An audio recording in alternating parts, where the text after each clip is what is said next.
Hello my PC students. Now for this next one we're going to do conditional formatting again, but we're not going to do just one column. We're going to do more than one column so that we can highlight like a whole row rather than one cell.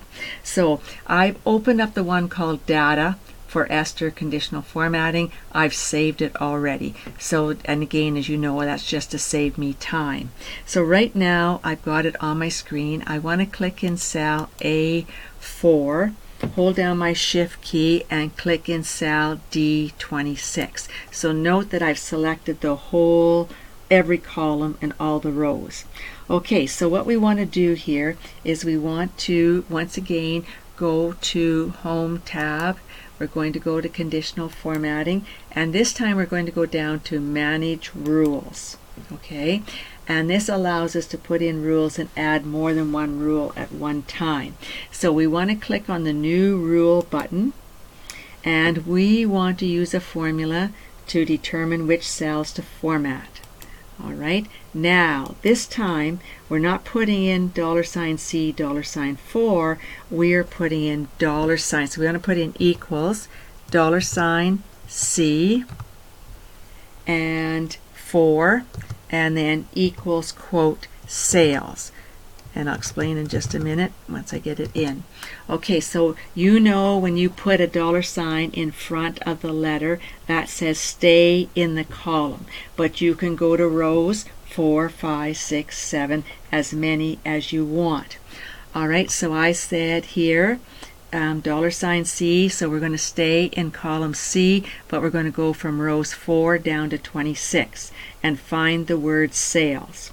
Alright, there's no format set, so I'm going to set the format. I'm going to use bold and italic. I'll go with the color purple, but you can use anything that you want. It's up to you. Alright, and now say OK, and say OK one more time, and you can see your format there, and now you can see it. Alright, so what we want to do is say OK and take a look, and now can you see that the whole row here is purple, but we only found the one word, okay, but because we have selected it all. So last time we were doing one cell, here we're doing the whole row that has the word sales in it.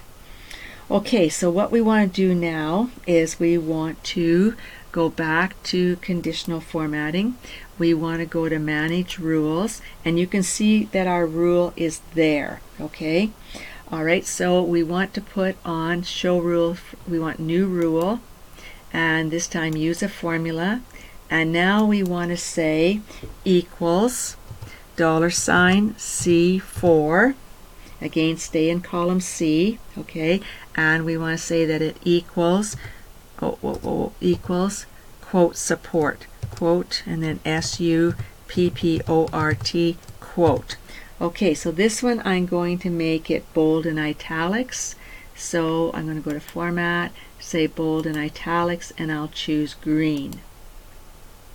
Alright, and I'm going to say OK and OK one more time, and now you see the two purple and green. Let's click OK, and now you should be able to see that support is green. Alright, let's try it. So go to conditional formatting. We want to go to manage rules.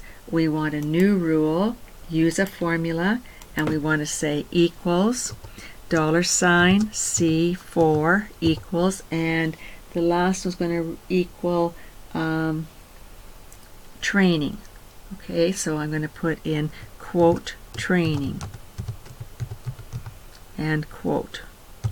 Alright, and now I'm going to go to format, and I'll still stick with that bold and italics, and I'll go with red and say OK and say OK, and now you should be able to see the red on your screen for the word training. Alright, and say OK. And now all the trainings are red. So the sales are purple, the supports are green, the trainings are red. And that's how you use your conditional formatting when you have more than one column that you want to color. Okay, so it's not that hard. It's just that you got to make sure that you select your data first and then go put your rule in that you want. So save your work. That's good. And we'll stop there.